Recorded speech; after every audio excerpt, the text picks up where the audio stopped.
Bonjour et bienvenue à l'émission Parole pour aujourd'hui. La lecture du livre des Actes des Apôtres se trouve dans le chapitre 6 du verset 1er au verset 10 et parle de l'institution de 7 diacres.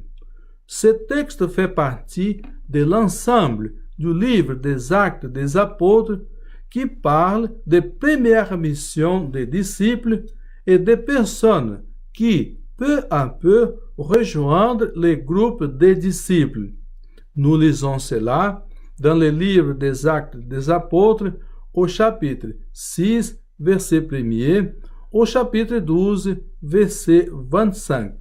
Cette partie commence avec l'institution des 7 diacres, tel que nous le lisons dans le livre des Actes des Apôtres au chapitre 6, du verset 1er au verset 7. Cette partie termine avec la rentrée de Paul et de Barnabé qui venaient de remplir leur mission à Jérusalem.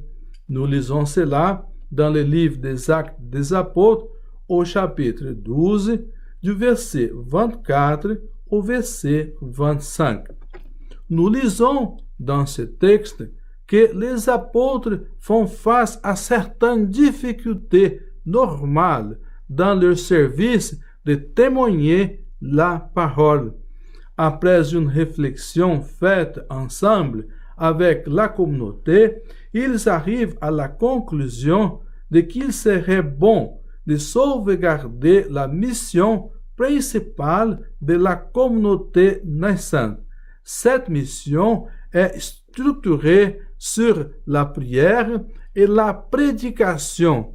Dans leur raisonnement, ils trouvent bien de consulter la communauté sur les nouveaux défis qui vit la communauté dans ces moments. Assistés par l'Esprit Saint, les apôtres et la multitude rassemblée qui formait le groupe décident de choisir 7 personnes pour aider les apôtres dans la mission de témoigner la parole.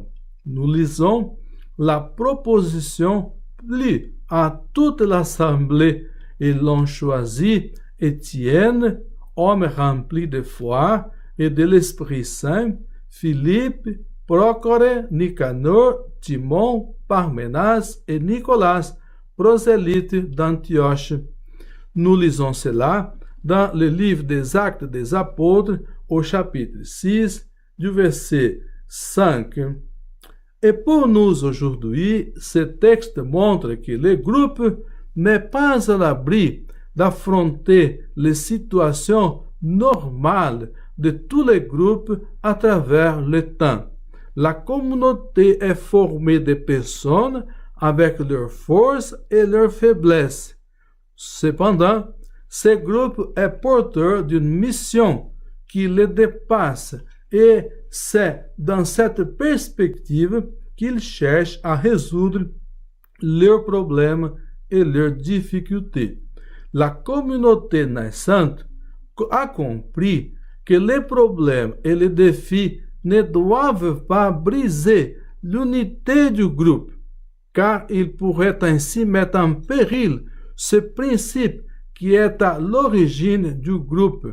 Les apôtres découvrent, avec la lumière de l'Esprit Saint, que la diversité des personnes et des dons peuvent desservir à la mission de la communauté.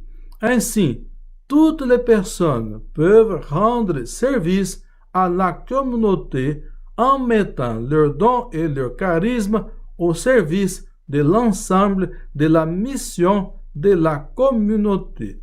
Amen.